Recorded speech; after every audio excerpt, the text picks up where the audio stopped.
Well, they've done it now, haven't they? I decided to make a longer video. The more time goes by, the more obviously broken Britain becomes, doesn't it? And it's just, I mean, years ago you watched the likes of Katie Hopkins or Tommy Robinson or anybody else going on about broken Britain and all the rest of it. And the damn majority of us really took not a lot of notice, didn't we? We really did. But then came COVID, and there was a minority, as we said, of people that seemed to think like I did. We completely disbelieved everything that the government told us. I had friends in places that knew what was going on for real, and they would pass the information on, and I'd try and pass it on to other people. You know, the bullshit about masks and all the crap. Oh, it's going to kill 20% of people, and this, and all the rubbish they came out with. It was absolute bullshit. But what we saw during COVID became ever evident was that government works on a narrative. It decides what it's going to tell you. It decides what it wants the reaction to be. It decides what it can make from that reaction, and then sets about creating this scenario where the things are supposedly coming true, to the point where they'll fail to report news items that don't agree with them, but they'll report lots and lots of stuff that does. I'll give you an example. Back during COVID, they were bullshitting about people dying and all the rest of it. There was, oh yeah, everybody was dying. So if you didn't stay in, you were definitely going to die, because COVID would seek you out at your address. It was going to look you up and come and get you. So watching it was HTV News locally, west of England, HTV News, and it said, oh yeah, we've got this fella. We're going to interview him today, show you the dangers of getting COVID, because this guy ignored the rules apparently. Said he's a really fit geezer, he's fit as a fiddle, he runs marathons, this fella, but even he managed to get COVID, and he's now in hospital, and he's been on a ventilator, and he's in a right bad way. And so we're going to show you that. And obviously the narrative was, we show you that to scare you into thinking that you'll end up like him if you go outside. So you're sort of watching the news, and it comes on, they got the interview, and this marathon runner, the guy who treats his body like a temple is led in bed. But the trouble is, they didn't realise their narrative ain't going to work, because this guy's 20 fucking stone. And this guy's got 3 chins. He don't run marathons anymore, he eats them. Remember years ago, marathons, Snickers were called marathon, right? That's where the joke comes from. But this guy's led in bed, he's got 3 chins, 20 stone. No wonder fucking COVID's giving him a hiding. He's obese, he's unfit, he's probably got 10 other comorbidities. This is why COVID's having him. It's not because it's COVID, it's not because of the sniffles. And anyway, I watched that and basically just laughed at it. And it was just another example of how they're trying to convince people. But of course, some people were just so sopping. Oh my God, oh poor chap. Oh my God, look how fit he is. Oh, now he can't run his marathons anymore. He can't run a marathon in 10 years. What are you talking about? He can't run for a bus. He can't run down the stairs and give himself a heart attack. Anyway, so just an example. And that's what happens. You get these narratives. And you see it all over the place. You've seen it in America during the Biden years a lot. In the Trump years, it's getting called out. As in the case of a couple of weeks ago, it was August 22nd. Irania, can't remember the rest of her name. I'm so sorry, darling. But a Ukrainian lady was got on a subway train in North Carolina, in a place called Charlottesville, and Charlotte, not Charlottesville, it's a different place. Charlotte in North Carolina. Got on a train, going home from work. She was worked in a pizzeria, just a normal lady. She's an immigrant. Sat on the train, watching her phone, piddling around like everybody does. And a homeless vagrant, DeCarlos Brown, was sat in the chair behind her, and just decided at that point in time, he fancied killing someone. He pulled a knife out and just stabbed this girl in the neck from behind. She never had no warning. She never said nothing to him. Didn't acknowledge him. He didn't acknowledge her. Just decided he was going to take her life.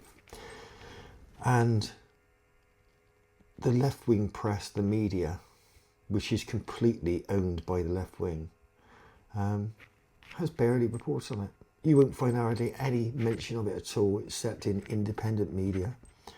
The video's out there. You can clearly see he done it. There's no argument over whether he did it or not. He stabs her and then he walks off down the thing. There's blood dripping. He managed to cut himself when he did it. And he's dripping with blood. He gets off the train and that's it, done. Now this guy's multiple arrests, multiple felonies, should have been locked up a long time ago and has been continually allowed to get away with it. We all know why. He's the wrong colour to face justice anywhere. Particularly in a Democrat-run state. He's had, cash-free bail. He's been let go. They just don't care. But finally, he's got to the point now where he's become a murderer now. He actually murdered an innocent young lady, poor girl. Life in front of her. She's 23, I think. And the media wants to tell you that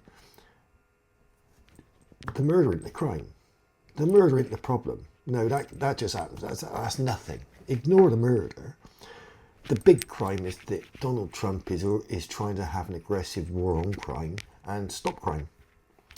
He's sending in the National Guard to supplement the police forces in town, in places, cities, to help clean it up. Because he doesn't want crime on the streets. And that's terrible. That's really bad. Because there isn't a crime problem, apparently. People are not getting stabbed on trains. As long as you ignore this one. Fucking honestly. And the same narratives are true in Britain now. America, Trump is clearing it up. America, by the time the end of his latest term in office is over, America is going to be a different place again. It's going to be back to being the great place it was. And the Democrats, their approval rating is pathetic. It's as bad as Starmer's here. But getting on to Britain, I'm talking to clients now, and we never used to talk about politics. It's very rare. Occasionally in the interest, if we're talking about interest rates, we would discuss how certain political situations can change interest rates, and that was what would come up. But we never discuss politics in any length. Nobody gave a shit about my opinion, and I certainly didn't give a shit about theirs. But now, we have governments successively, and this isn't just Labour, it's the Conservatives as well. The Conservatives became very much centre-left. They were not a right-leaning conservative stroke Republican type party anymore. I voted for them all my life. I'd never vote for them again. They moved away from their core values and they pushed into the ground that Blair had claimed under Labour, which was a centre-left position. And that pushed Labour to the left. Now, Labour tried the very best to keep the weirdos out, but they ended up with pseudo-weirdos like Keir Starmer and David Lammy and people that they're communists. They just try to hide it. They're not quite as open as someone as fucking mental as Jeremy Corbyn or Diane Abbott. They're not distasteful about it. They just try and fit in. And then obviously once they've got in, they've tried to completely destroy the country. Their narrative is definitely, without a shadow of a doubt, it's about changing the way this country is. Changing the culture, changing the way we work, changing the economy, making it worse. They are not proud of the fact that Britain has a history of, we went out and had an empire. We gave an awful lot to the world. We gave a lot. We built roads and hospitals and schools. We brought civilization to some places it had none before. We taught people how to read, how to write. We taught economics. We did everything. We brought a lot of countries through, and eventually, sometimes forced, sometimes we just did it. But we allowed that empire to move away, and they got on with themselves. In a lot of cases, let's face it, look at Africa. We colonised half of Africa, we leave them to it. Within 10, 20 years of us leaving, the place is a fucking shithole, isn't it? Now, it's not a shithole because we did that. Because we left them with roads and hospitals and everything else. And, the way of doing things, it's a shithole because of mismanagement. Because they can't get on with it themselves. And they're not bothering to follow any of the kind of procedures that we taught them how to get by, how they make things work. They just ignore it. And there's so much corruption. And that's on them. That's not on us. We shouldn't be paying reparations for all this bullshit, the rest of it. We gave you a chance. We gave you a leg up. If you didn't make the most of it, tough shit. I don't care. I have absolutely no care whatsoever. I couldn't care less about any country except the United States and the United Kingdom, in truth. Couldn't give a shit about any of the rest of them. Do what they want. I don't care about Ukraine. I don't care about Russia. I don't care about Hamas and the terrorists in Palestine. I don't really care much about the Israelis myself. What I do care about is the safety of myself, my family, my friends, and my countries. And by my countries, I mean I love, the United States. I like Britain because we live here, but I love the United States. Always have. And that's what I care about. I don't want to see us change. We are not a communist country. No one voted for communism. Well, maybe there's a couple of idiots out there, but the mainstream British person did not vote for socialism or communism.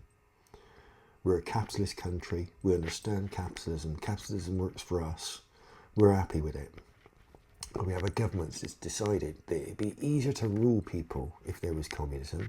It'd be easier to take away your freedoms if there was communism. And this is what a lot of things are about. If you look at it, smart meters on your house. Good idea or bad idea? It's both. On a good thing, you can see what you're using. You can, if you're a bit anal about how much you spend, you can watch your meter, and while your kids are watching telly, you say, you've had enough now. Press the units off, stop them using it, and all the rest of it. Yeah, that's great. But on the other hand, what it also gives is control. By having a smart meter, it means that the people in charge can decide that part of the grid doesn't get any electric, or is getting too much electric, or your house is taking too much electric, or you're using too much up. They can measure your carbon credits.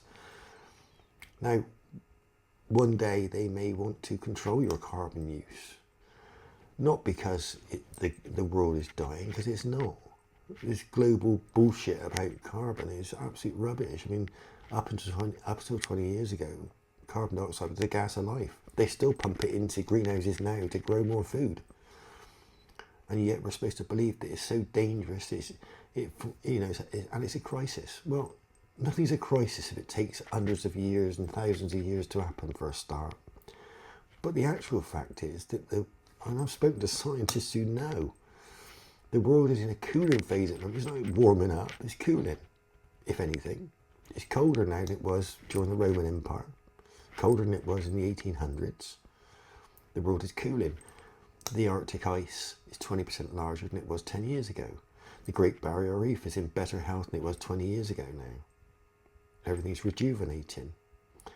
Mother Nature looks after herself. Man is not more powerful. To think that we're more powerful than nature and God is just, it's ridiculous, isn't it? Let's face it. And the lefties know that. They just don't want you to know that. You can't control these sort of things. Now, what seems to happen is with this government is that they want to control your carbon, they want to control everything, they want to bring these digital ID cards, the latest crackpot idea.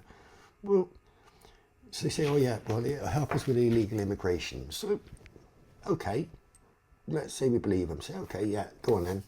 Tell us why. Well, because everybody be carrying one, we know who you are. Okay. What about the illegal immigrants? Are they going to carry one? Well, they can't because they don't know who they are, do they? Because they've dropped their passports in the drink, so we don't know who they are. Okay, so the passport won't work for them then. Well, it will eventually, but what about now? Well, no, not really. So when in the future is eventually? Well, we don't know, because we will never know who these people are, some of them, because they've got no record, they've got no passport, they've got no fingerprint and nothing like that. We don't know where they came from, so we can't really tell who they are. Oh. So it's not eventually that digital ID cards will not work for illegal immigrants. They won't work for them. There's never a point when it'll work for them. Yes, you'll get a couple that you'll be able to issue a digital ID for. Not that they'll matter, because they'll just fake it and they'll throw it away and lose it, and that'll be the end of it. But it will never work for the majority of them. So why have we got to have one? Because we're law-abiding. We don't need anything like that. We've got a driving licence. We've got a passport. You can tell who we are anyway.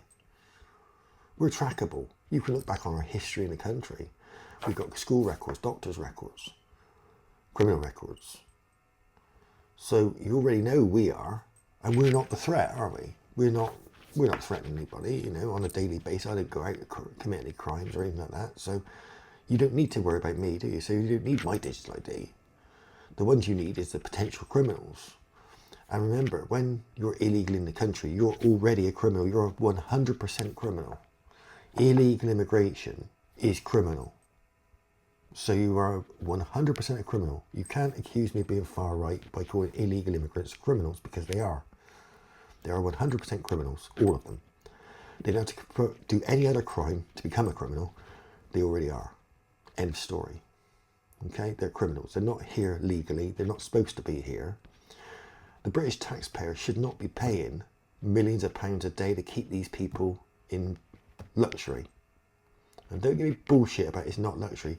Yes, it is. When you get your bills paid, your meals provided, a roof over your head, in anything more than a tent, that's being mollycoddled, right? That's too much. We could quite easily put a massive big fence around one corner of Diddley Squat Farm. Mr. Clarkson, I'm sure, would donate a field. Put some tents up, rows of army tents up. We've got tents in stock. We just found out they've been buying in these fatal incident tents that house, you know, thousands at a time in these tents. We could put them up in a nice big field, surround it with big barbed wire fences. They could go straight there. They're transported there. They're given 3 meals a day by army chefs who will cook them sausage and mash or whatever they want. Nice, cheap, hearty dinners. Bottles of water. Well, we don't need bottles of water. We can tap it in. They can just have a couple of standpipes in the middle of the field. Plenty of plastic cups. If the lefties don't like that, make them out of recyclable plastic or something.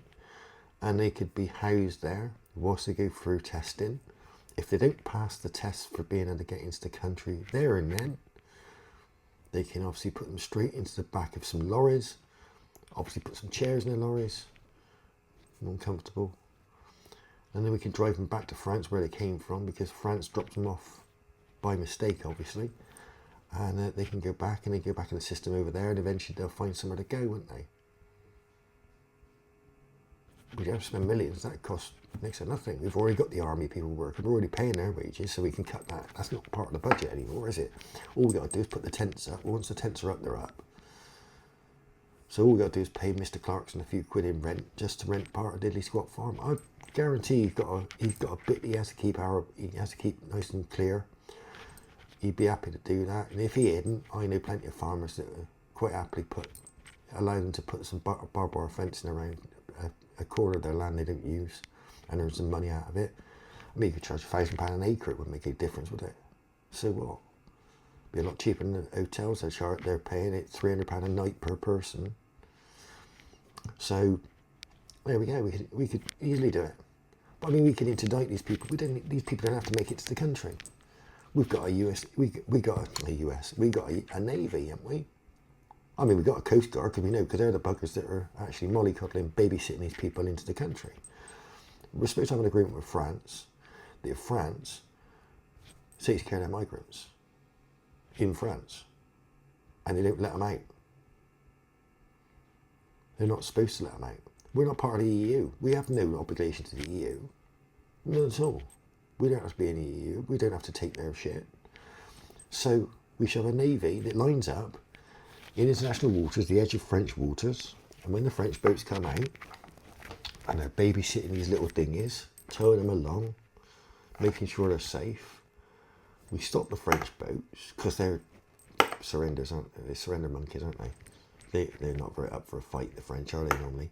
They probably won't even have the guns loaded. They're probably loaded with champagne and smelly cheese. But we stop the boats, we say, hey, Pierre, turn the boats round and fuck off back to France, or else. And Pierre will go, oh, monsieur, we are trying to get the immigrantes over to England. You say, no, fuck off, Pierre, it's not happening. If you don't do that, we'll sink the boats, yours as well. Now Pierre's got a bit of a choice. Pierre's going to think, oh, may we, look out. he's lazy is naughty. And he's going to turn a boat round. See, I'm a master of French. He's going to turn his boats around. He knows what's good for him, and he's going to fuck off back to France, isn't he? Right? Go back, tell him all the story, how he was captured and how he got away, and he's ever so brave, and he's in the resistance, right? And in the meantime, obviously, the immigrants are going to follow him because they can't cross the sea without him. But if the immigrant boats aren't turning around, what we do is say, look, right, watch this. And we actually just sink one of the boats, don't blow it up. Just sink it, just a harpoon straight through the side of his rubber thingy. The thingy's going to go down. Pierre's going to have to throw some extra, some extra life jackets in the water. A couple of their French Marines. Can you imagine how soppy they are if they're French Marine? Jesus Christ. It's like I sent the alphabet squad in, isn't it? But Pierre will have to rescue them all. They'll rescue them to get them on the French warships and they'll fuck off home then. Obviously knowing that we're going to sink the boat. They don't get them back anymore. I mean, that's the most ridiculous thing. The RNLI actually deliver the fucking boats back. I mean, just fucking cut them to pieces. Cut them up. Once they're here, cut the fucking things up. Don't take them fucking back so you can use them again. Anyway, Pierre's got to pick up the survivors out of the water because they're still in French waters, remember? I haven't let them out. Now they've got to fuck off back. Now, after a couple of days of Pierre pissing about, having a go, if Pierre's really brave, which he ain't, but let's pretend he is, a couple of days, they're going to think, shit, the Brits ain't letting us in anymore. Every time we go out there, they either turn us around or we end up getting really wet. And then one thing dinghy divers don't like is getting clean, isn't it? I mean, they fall in the water out, almost like having a bath for them, so they don't want to do too much of that. So they're going to give up coming. In fact, you could almost, leads me on to a joke, you could almost line up a wall of soap in Dover. You'll never see another illegal immigrant again, will you? Anyway, so I've just solved illegal immigration. And what's going to happen is the EU's going to obviously moan at us and threaten us with fines and stuff. And Britain should turn around and say, hey, EU, remember, we're not fucking part of you yet. Not anymore.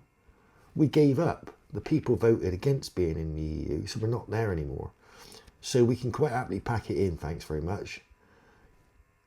You want to fine us? Yeah, shove it where the sun don't shine. We're going to fine you for every illegal you've let in here. Now, we counted, we got 1 million in here. So we're going to charge you 10 million per one.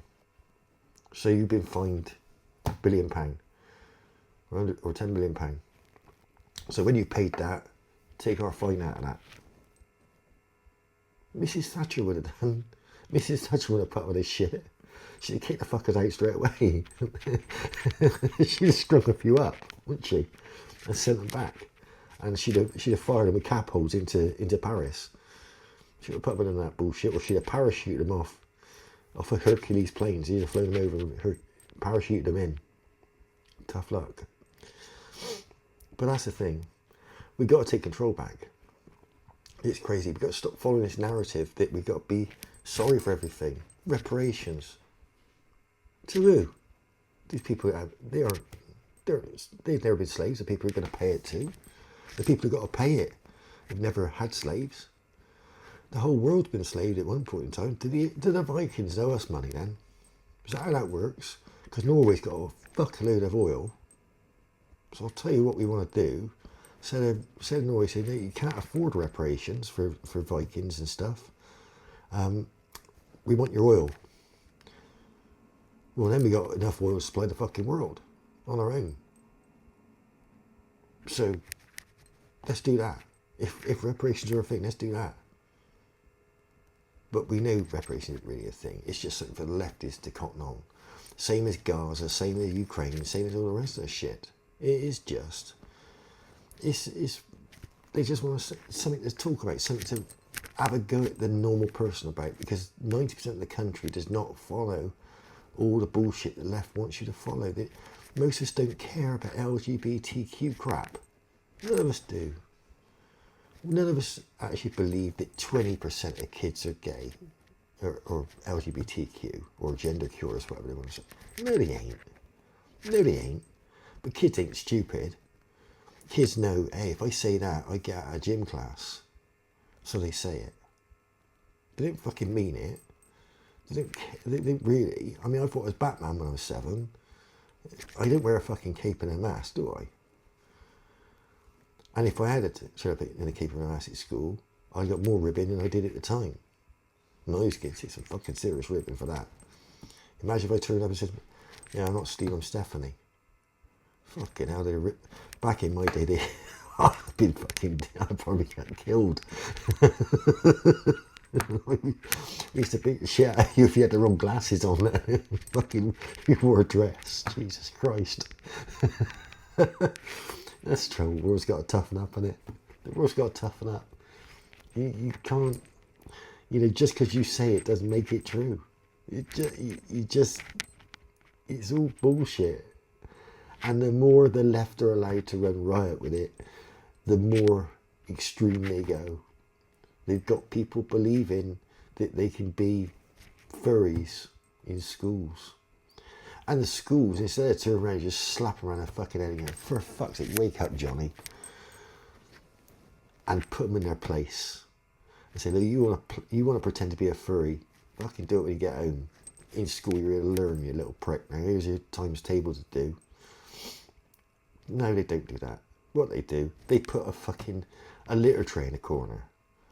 And fucking dog toys and cat toys and stuff for them to play with when they're feeling a bit upset. What the fuck is that about?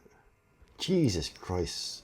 I remember having a fight with my old teachers because he made my mate cry and I laughed.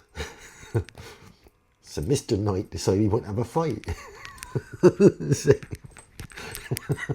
So we went in a room, in the teaching assistant room. We went in there and he pushed me and started having a fight with me. So I remember having a stand-up fight with this teacher. I think I was about 14, 15. So I was 6'2". I mean, I was big. But this teacher wanted to have a fight with me. And we had a fight. I beat the shit out of him. It was fucking hilarious. I remember we went straight through a big part of the shelf. He broke his fucking neck. And only when his mate came in and stopped it, we had to stop.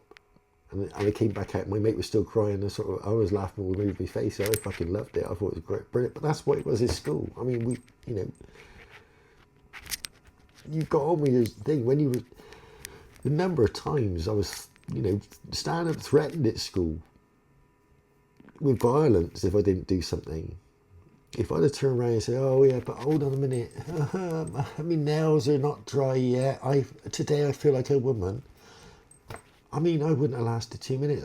They'd have put me in an insane asylum. Let's face it, they'd have put me in a mental asylum. They'd have put me inside because they think you were weird. Because no matter what your demons are, you dealt with that at your home. You didn't deal with that at school. And I've got every sympathy for anyone who's going through certain things, but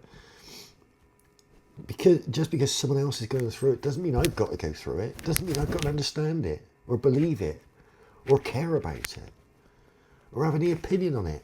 I just simply haven't. I know people that have done their transition. Every respect for them, very brave to have done it, but it doesn't affect me day to day. I don't care. It doesn't bother me that they've done it, but I'm not interested in doing it either. I have absolutely zero interest in it. It doesn't affect me. Why would I let it affect me? Why would I let it colour my judgment of them? I don't judge them at all. I'm here to do their mortgages. I'm here to do the life cover. I'm here as a mate. I'll happily help them out as much as I'd help out anybody else I know. And I wouldn't have anything be said against them either. If someone had a go at them in the street, I'd be their biggest bloody fan. I'd dive in, I'd knock people out for them. No problem at all. But they don't ask me to get involved in that side of their life. Who they are and what they are, that's their business. Always has been, always will be. They've dealt with it the way they need to deal with it. And that's exactly how it should be. But none of them expect anyone to do anything, out the ordinary. They don't expect me to turn up for pride and walk down the street having pride or whatever. They know I'm not into it. They would never ask me. I don't even know if they're into it, to be honest. A lot of people on that side of the fence are not. Yeah, pride is very much something for the more extrovert people, and maybe you'd argue the least likely to actually be genuine. Anyway, that's half an hour of me boring the shit out of people. It is 5 o'clock in the morning. I don't know what else to do, so I thought I'd do a little longer term video. Thanks for watching. If you like listening to me rabble, then please subscribe.